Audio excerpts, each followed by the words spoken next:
জব্দ হিসাব থেকে টাকা তুললেন এইচবিএম ইকবাল, প্রিমিয়ার ব্যাংককে জরিমানা।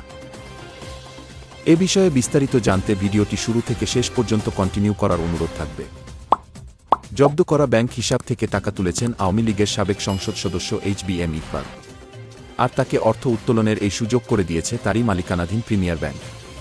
তিনি প্রিমিয়ার ব্যাংকের প্রতিষ্ঠাতা চেয়ারম্যান। ১৯৯৯ সাল থেকে তিনি ব্যাংকের চেয়ারম্যান পদে দায়িত্ব পালন করে আসছিলেন। গত ৫ আগস্ট আওয়ামী লীগ সরকারের পতনের পর তিনি ব্যাংকের চেয়ারম্যানের পদ ছেড়ে দেন।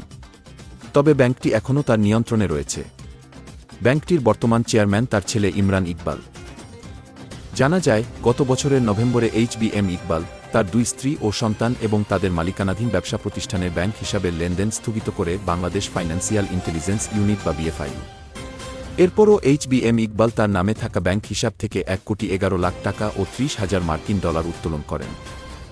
এটি বিএফআইইউর নজরে আসার পর ব্যাংকটির কাছে এ বিষয়ে জানতে চেয়েও কোনো সদুত্তর পাওয়া যায়নি। এই কারণে অর্থ পাচার প্রতিরোধ আইনের ২৩-৬ ধারা অনুযায়ী প্রিমিয়ার ব্যাংককে ১,১১,০০,০০০ টাকা এবং ৩০,০০০ ডলার জরিমানা করেছে বাংলাদেশ ব্যাংক। আইনের ওই ধারায় বলা আছে, কোনো হিসাব জব্দ বা স্থগিত করার পর সেটি মানতে ব্যর্থ হলে সংশ্লিষ্ট ব্যাংককে স্থিতির সমপরিমাণ জরিমানা করা যাবে। তাই এইচবিএম ইকবাল জব্দ ব্যাংক হিসাব থেকে যে পরিমাণ অর্থ উত্তোলন করেছেন, প্রিমিয়ার ব্যাংককে সেই পরিমাণ অর্থ জরিমানা করা হয়েছে। জরিমানার বিষয়ে বাংলাদেশ ব্যাংকের মুখপাত্র আরিফ হোসেন খান বলেন, বিএফআইইউ একটি স্বতন্ত্র ও তদন্তকারী সংস্থা। তাই সংস্থাটির সিদ্ধান্তের বিষয়ে আমরা কোনো মন্তব্য করব না। তবে নাম প্রকাশ না করার শর্তে বিএফআইইউর শীর্ষস্থানীয় এক কর্মকর্তা জরিমানার বিষয়টি প্রথম আলোকে নিশ্চিত করেছেন। তিনি বলেন, জরিমানার সিদ্ধান্তের বিষয়টি আজই চিঠির মাধ্যমে প্রিমিয়ার ব্যাংককে জানানো হয়েছে। প্রিমিয়ার ব্যাংক সূত্র জানায়, ইকবাল তার সংশ্লিষ্ট ব্যাংক হিসাবে থাকা পুরো টাকা ও ডলারই উত্তোলন করেছেন। গত আগস্টে সরকার বদলের পর তিনি ও তার পরিবারের সদস্যরা দুবাইয়ে চলে যান।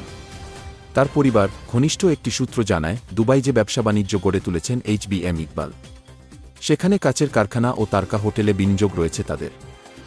এ বিষয়ে জানতে এইচবিএম ইকবাল ও প্রিমিয়ার ব্যাংকের ব্যবস্থাপনা পরিচালক মোহাম্মদ আবু জাফরকে একাধিকবার ফোন করা হলেও কেউই ফোন ধরেননি। পরে এ বিষয়ে ব্যাংকের জনসংযোগ বিভাগ থেকে বক্তব্য দেওয়ার আশ্বাস দেওয়া হলেও এই প্রতিবেদন লেখা পর্যন্ত কোনো বক্তব্য পাওয়া যায়নি। গত জানুয়ারিতে এইচবিএম ইকবাল প্রিমিয়ার ব্যাংকের চেয়ারম্যানের পদ ছেড়ে দেন। ১৯৯৯ সালে প্রতিষ্ঠার পর থেকে তিনি ব্যাংকটির চেয়ারম্যানের দায়িত্ব পালন করে আসছিলেন।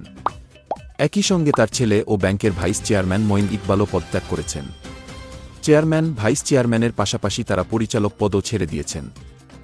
গত নভেম্বরে এইচবিএম ইকবাল ও তার পরিবারের সদস্যদের ব্যাংক হিসাব জব্দ করে বিএফআইইউ এ বিষয়ে ব্যাংকটির কাছে জানতে চেয়েও কোনো সদুত্তর পায়নি। ব্যাংক সংশ্লিষ্ট সূত্রে জানা যায়, গত ১২ জানুয়ারি তারা পদত্যাগপত্র জমা দেন, আর ১৪ জানুয়ারি ব্যাংকের পরিচালনা পর্ষদের সভায় তা অনুমোদন হয়। একই সময়ে পদত্যাগ করেন ব্যাংকটির স্বতন্ত্র পরিচালক কাইজার এ চৌধুরীও। এইচবিএম ইকবাল চেয়ারম্যান পদ থেকে পদত্যাগ করলেও নতুন চেয়ারম্যান করা হয়েছে তার আরেক ছেলে ইমরান ইকবালকে। ছাত্রজনতার অভ্যুত্থানে আওয়ামী লীগ সরকারের পতনের পর গত অক্টোবরে দুর্নীতি দমন কমিশনের আবেদনের পরিপ্রেক্ষিতে এইচবিএম ইকবাল ও তার স্ত্রী আঞ্জুমান আরা শিল্পীর বিদেশযাত্রায় নিষেধাজ্ঞা দেন আদালত।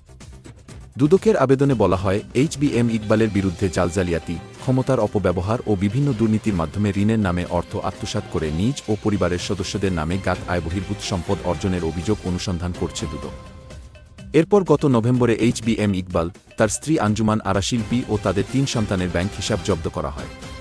তার ৩ সন্তান হলেন মঈন ইকবাল, ইমরান ইকবাল ও নওরিন ইকবাল। সন্তানদের মধ্যে 2 ছেলে ছিলেন প্রিমিয়ার ব্যাংকের পরিচালক।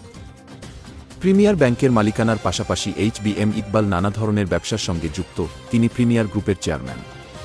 গ্রুপটির অধীনে 5 তারকা হোটেলের পাশাপাশি রেস্টুরেন্ট, সিমেন্ট উৎপাদন, মেডিকেল সেন্টার সহ নানা ধরনের ব্যবসা রয়েছে।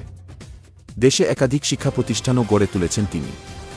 ক্ষমতার অপব্যবহার করে দীর্ঘ সময় প্রিমিয়ার ব্যাংকের চেয়ারম্যান পদে থাকার পাশাপাশি এইচবিএম ইকবালের বিরুদ্ধে আর্থিক নানা অনিয়মের অভিযোগও রয়েছে।